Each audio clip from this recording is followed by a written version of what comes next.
সে যে 30 বছর রাজনীতি করছে, 40 বছর রাজনীতি করছে, আমার কোরআন প্রতিষ্ঠার জন্য, আমি আল্লাহর আইনের জন্য করছে না মানুষের বানানো আইনের জন্য করছে? সে যে মিছিল দিছে, তার মিছিলে কোন শব্দটা জোরে দিছে? আমি আল্লাহর নামটা জোরে দিছে না অন্য নেতার নাম জোরে দিছে? দেখি তার কলবে ভালোবাসা কার।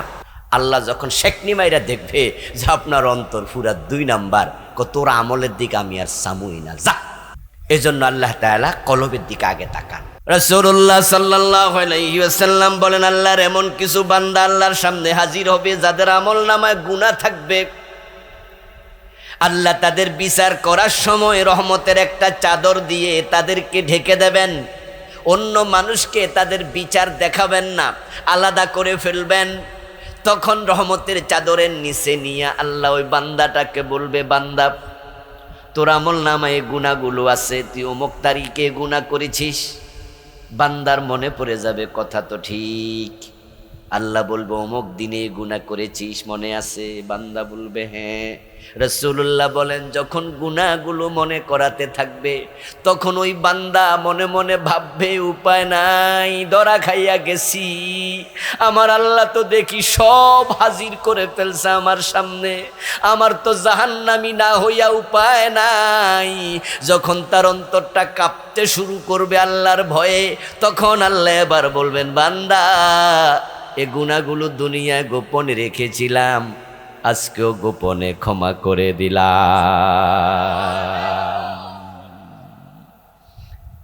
অন্তর যার ভালো, তার সাথে আচরণ। এজন্য মুমিন তার অন্তরে ভালোবাসা রাখবে সবচেয়ে বেশি কার? ওয়াল্লাযীনা আমানু আশাদ্দু হুব্বান লিল্লাহ। এটা কোরআনের আয়াত।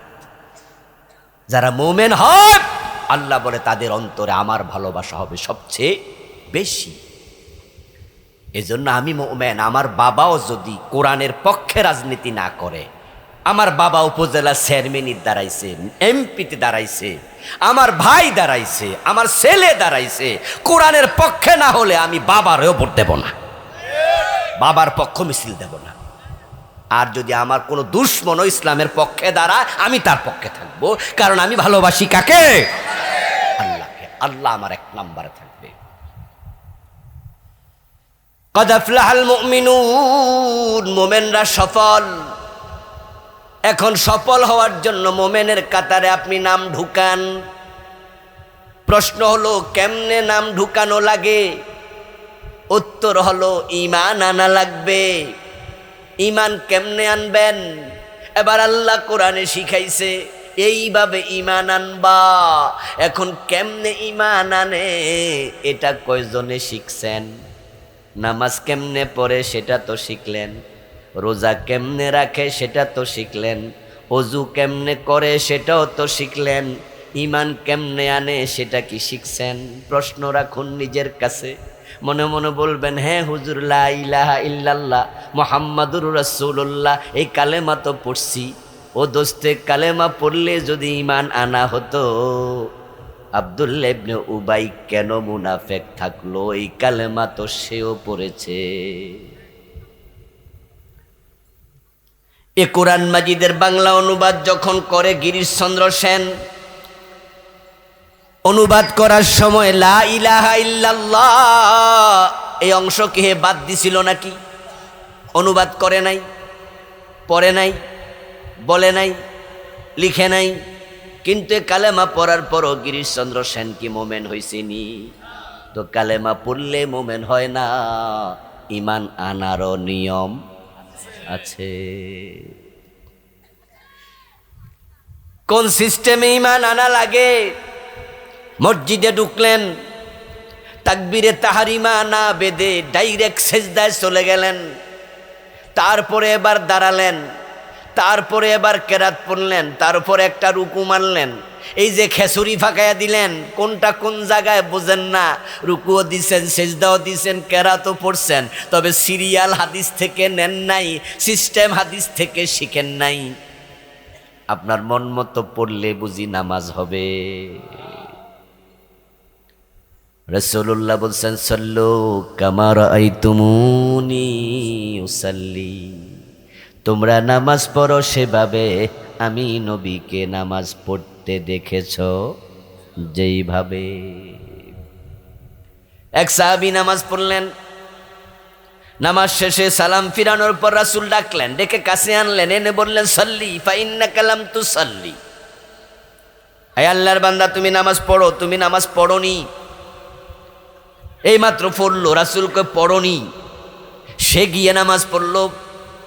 প্রিয় নবী সালাম ফিরানোর পর আবার বলছে সাল্লি ফা ইন্নাকা লাম তুসাল্লি, তুমি নামাজ পড়ো, তুমি নামাজ পড়ো নাই। তিনবার একই ঘটনা ঘটলো।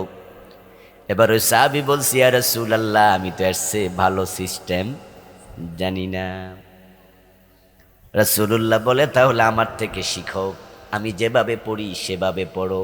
তাহলে বোঝা যায় ওই সাহাবী রাসূলের সিস্টেম মতো নামাজ পড়েন নাই। হাদিসের ব্যাখ্যা পাওয়া যায় সে রুকু দিয়া সোজা হয়ে খাড়ায় নাই, দুই সেজদার মাঝখানে সোজা হয়ে বসে নাই। সিস্টেমের বাইরে গেলে নামাজ হয় না। ইসলাম বলেছে জাকাত দাও, আপনি জাকাত হিসাব করলেন যে আপনার জাকাত আসছে এই বছর 5 লাখ টাকা, তা আপনি জানেন যে মা বাবা আপনজন তাদেরকে খাওয়াইলে সওয়াব বেশি হয়, আমি খাওয়াইও বটে, তাহলে আমার জাকাতের 5 লাখ টাকা পুরাটা আমার বাবারে দিয়ে দিলাম, তাহলে সওয়াব বেশি হবে, হবে নাকি? শরীয়তের মাসালা হলো বাবা এবং ছেলে একে অপরকে জাকাত দেওয়ার কোনো সুযোগই নেই। বাবারে 5 লাখ দিছেন, জাকাত কিন্তু হয় নাই, আপনি মন মতো দিলে হবে না। তো কালেমা পড়লে মোমেন আপনারে কইল কে? এই অবুঝ হওয়ার কারণে, না বুঝার কারণেই তো এ দেশের লোকেরা আল্লাহর কালেমা পড়ে আবার কোরআনের আইনের বিরোধিতাও করে। শুধু কোরআনের আইনের কথা বইলা ইমামতি হারাইছে এমন ইমাম আছে না নাই? গত 15 বছরে কত খতিবের ইমামতি গেছে, শুধু আল্লাহর আইনের পক্ষে কথা বলেছে। আব্দুল্লাহ ইবনে উবাই সবচেয়ে বড় মুনাফিক, সেও তো কালেমা পড়ছে, পড়ে নাই? কার হাতে হাত রেখে? ইয়েস, আমরা তো কালেমা পড়ছি মক্তবে হুজুরের কাছে, আর আব্দুল্লাহ ইবনে উবাই কালেমা পড়েছে স্বয়ং বিশ্ব নবীর হাতে। ও দোস্ত, শুধু কালেমা না, আব্দুল্লাহ ইবনে উবাই রাসূলুল্লাহ সাল্লাল্লাহু আলাইহি সাল্লামের পিছনে দাঁড়ায়া নামাজও পড়তো। আমরা নামাজ পড়ি আমাদের মসজিদের ইমামের পিছনে, আর আব্দুল্লাহ ইবনে উবাই নামাজ পড়ছে বিশ্ব নবীর পিছনে। আমরা যদি মরে যাই, আমাদের জানাজার নামাজের ইমাম কে হবে? এলাকার কোন হুজুর। কিন্তু আব্দুল্লাহ ইবনে উবাই যখন মারা যায়, তার জানাজার নামাজের ইমাম ছিলেন স্বয়ং বিশ্ব নবী। কিন্তু কোনো লাভ হইছিনি। ইন্নাল মুনাফিকিনা ফিদ দারকিল আসফালি মিনান নার, আল্লাহ বলে মুনাফিক জাহান্নামে ফেরাউন নমরুদেরও নিচে থাকবে, সবার নিচে। আব্দুল্লাহ ইবনে উবাইর জানাজার নামাজের ইমামতি রাসূলুল্লাহ সাল্লাল্লাহু আলাইহি সাল্লাম যখন শেষ করলেন, জিবরিল আমিন হাজির হলো সূরাতুত তাওবার একটা আয়াত নিয়ে। আল্লাহ তাআলা নবীজিকে বলছেন, ওয়ালা তুসাল্লি আলা আহাদিম মিনহুম মাতা আবাদা ওয়ালা তাকুম আলা কবরিহি ইন্নাহুম কাফারু বিল্লাহ। ও প্রিয় নবী, এ জাতীয় মুনাফিকের কবরের পাশে আর দাঁড়াবেন না, জানাজার নামাজ পড়াবেন না, এগুলো কাফের, লাভ নাই। তাহলে আপনি আল্লাহকে বলেন, আল্লাহ আমি তোমার মানি, আমি তোমার গোলাম, কিন্তু আবার সুদে টাকা লাগান, আবার ওজনে কম দেন, আবার মালেও ভেজাল দেন, মাথায় টুপি মুখে দাড়ি, আল্লাহর আইনের কথা কইলে রাজাকার বলে গালি দেয়, এমন আছে না নাই? আল্লাহকে কয় আল্লাহ তোমারে মানি, তো আল্লাহ কয় যে আমার আইনের কথা কয় তারে মারস কেন, গুলি দেস কেন, তারে জেলে পুরাস কেন, তারে ফাঁসি দেস কেন? তুই আমারে মানি বলস মুখে, তোর অন্তরে তো আমি নাই। এজন্য মানুষের মুখের কথার দিকে, মানুষের কাজের দিকে আল্লাহ প্রথমে তাকায় না, আল্লাহ তাকায় প্রথমে মানুষের কলবের দিকে। قال رسول الله صلى الله عليه وسلم إن الله لا ينظر إلى صوركم وأموالكم ولكن ينظر إلى قلوبكم وأعمالكم। নবীজি সাল্লাল্লাহু আলাইহি ওয়াসাল্লাম বলেন, আল্লাহ তাআলা তোমার চেহারার দিকে তাকাবে না, কত সুন্দর টুপি, কত লম্বা দাড়ি, কত লম্বা পাগড়ি, কত সুন্দর জামা। আল্লাহ তোমার চেহারার দিকে তাকাবেন না তিনি তোমার কত টাকা খরচ করে মসজিদ বানাইছো, মসজিদের দিকে, মাদ্রাসায় কত টাকা দিছো, তাকাবেন না সেদিকে। ওয়ালাকিন ইয়ানজুরু ইলা কুলুবিকুম, বরং তিনি এক নম্বরে তাকাবে তোমার কলবের দিকে। শুধু দুনিয়া না, আখেরাতও তাই, আখেরাতও তাই। মানুষের আমলের দিকে তাকাইয়া যদি বিচার করত, তাহলে জান্নাত আমরা কেউ পাবো না। কারণ আমাদের আমলে অনেক ত্রুটি। যেমন ধরেন, আপনারা মনোযোগ দিয়ে শুনতেছেন তো? খুব মনোযোগ দিয়ে শুনেন। আল্লাহ আমলের দিকে তাকাইয়া বিচার করলে কোনো আমলই কবুল হবে না। কবুল হওয়ার মতো আমল নাই। যেমন 2 রাকাত নামাজ, আল্লাহু আকবার বইয়া খাড়াইছেন, আল্লাহু আকবার বলে যখন দাঁড়াইলেন, কার সামনে দাঁড়াইলেন? মাশাআল্লাহ, কথা বলেন কিছু, কার সামনে? কিন্তু নামাজে দাঁড়ানোর পরে মন নামাজের ভিতরেই থাকে, নামাজে মাঝে চলে যায়। তো আল্লাহ যদি মাইন্ড করে, আল্লাহ যদি মাইন্ড করে যে আমার সামনে খাড়াইয়া তোর মন অন্য জায়গায় গেল কেন, তাইলে নামাজ কবুল হইব কয় রাকাত? আমি মাঝে মাঝে সিদ্ধান্ত নেই এমন যে আজকের নামাজে মন আমি 1 সেকেন্ডের জন্য অন্যদিকে দেব না। আল্লাহু আকবার। ঠিকই সুন্দর কইরা চলছে, কিছুক্ষণ পর দিয়ে হঠাৎ করে আমার না কইয়া গেছে, আবার ধরে আনি আবার জায়গা, আবার ধরে আনি আবার জায়গা। এটা আমার একা হয়, আপনাদের হয় না? ও দোস্ত আমার, এমন ইবাদত আমরা করতেছি যে ইবাদতগুলো ত্রুটি মুক্ত নাকি ত্রুটি যুক্ত? রোজা বলেন, নামাজ বলেন, হজ বলেন, যাকাত বলেন, আমাদের ইবাদতে ত্রুটির অভাব নাই। এজন্য আল্লাহ তাআলা আমলের দিকে পরে তাকাবে, আগে তাকাবে কলবের দিকে। দেখি আমার বান্দা কলবে কি রাখছে। আল্লাহ দেখতেছে আমি আবুল কালাম আজাদ, আমার কলবটা আল্লাহর জন্য নিবেদিত।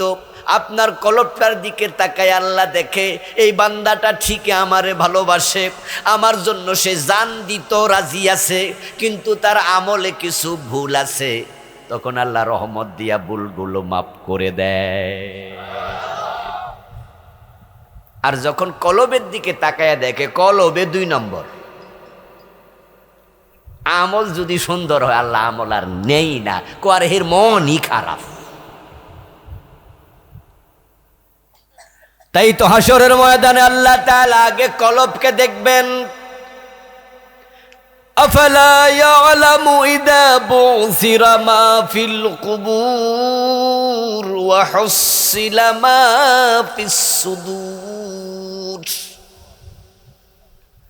যেদিন কবরগুলো খুলে দেয়া হবে, যখন কবর উন্মুক্ত হবে, ওয়াইদাল কুবুর বুসিরাত আলিমাত নাফসুম মা কদ্দামাত ওয়া আখারাত।